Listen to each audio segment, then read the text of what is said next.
di sebuah desa yang bernama Jatingga yang terletak di wilayah Assam, sebuah negara bagian di timur laut India. Desa ini hijau dan subur, bukit-bukitnya menjulang tinggi, membuat kagum dan menarik hati para pelancong yang datang untuk menyaksikan keindahan agung mereka. Tetapi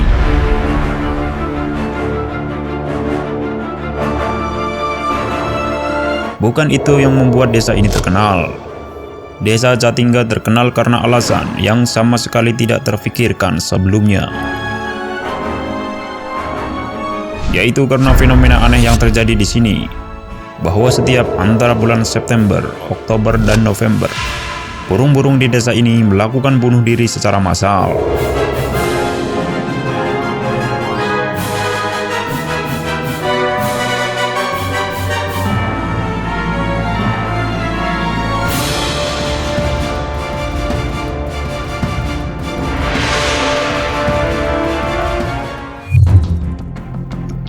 Desa Jatingga juga dikenal sebagai lembah kematian bagi para burung-burung.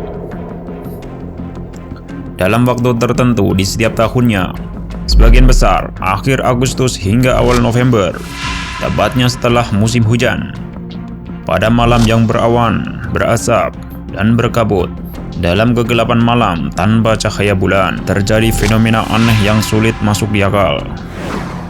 Beberapa burung yang bermigrasi dan burung lokal melakukan bunuh diri secara massal di desa ini.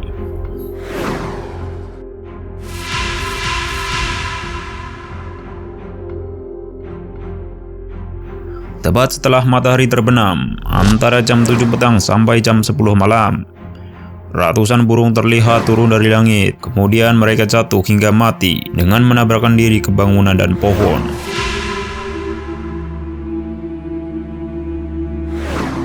Faktanya, burung dikenal sebagai binatang yang tidak mempunyai kecenderungan berperilaku bunuh diri.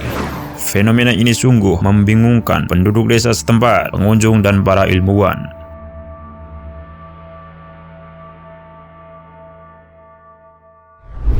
Selama bertahun-tahun, penduduk setempat percaya bahwa roh jahat yang tinggal di langitlah yang menjatuhkan burung-burung tersebut. Ahli ornitologi paling terkenal di India, yaitu Salim Ali, juga bingung dengan fenomena tersebut. Hal yang membingungkan baginya tentang fenomena ini adalah bahwa begitu banyak spesies burung yang tinggal di lembah harus bergerak ketika di malam hari. Menurut definisi, seharusnya mereka harus tertidur lelap ketika malam datang. Beberapa penemuan menarik lainnya dibuat oleh para ilmuwan dan pengamat burung. Tampaknya sebagian besar burung yang bunuh diri kehilangan habitat alami mereka karena banjir selama musim hujan.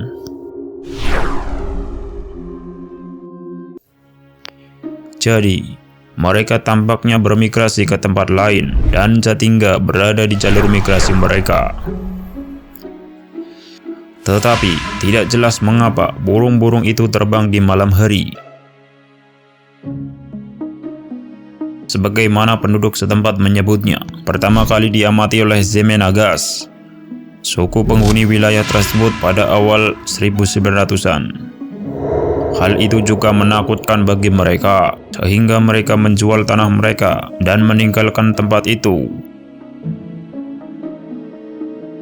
Beberapa penelitian terus dilakukan untuk mengungkap penyebab di balik fenomena ini.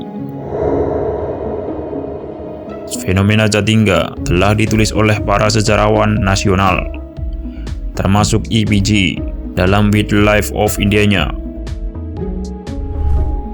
Pada tahun 1977, Survei Zoologi India mengirim salah satu ahli ornitologinya, Sudhin Sengupta, ke Jatingga dalam perjalanan yang disponsori oleh Dewan Riset Ilmiah dan Industri.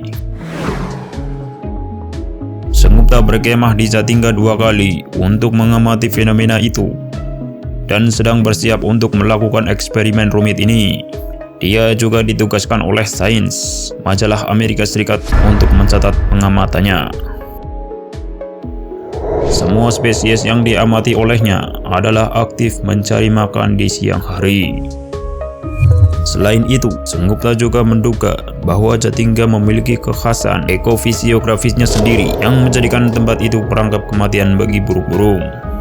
Namun burung-burung tertarik hanya ketika kecepatan angin stabil 15 km per jam.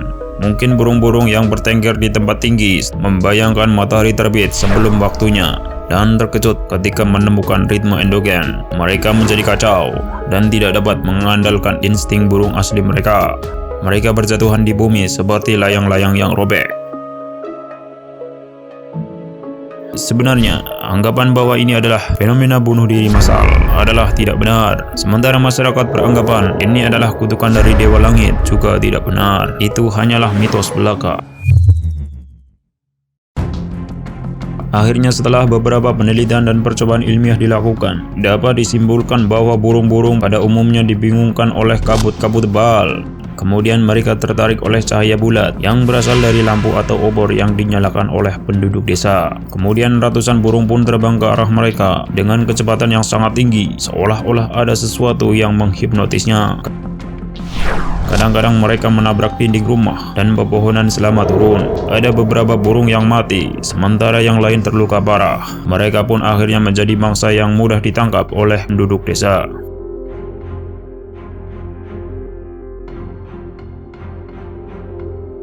Jatingga tidak sepenuhnya salah. Bagaimanapun, fenomena tersebut telah menarik perhatian kalangan satwa liar dan wisatawan yang membuat desa Jatingga terkenal di dunia.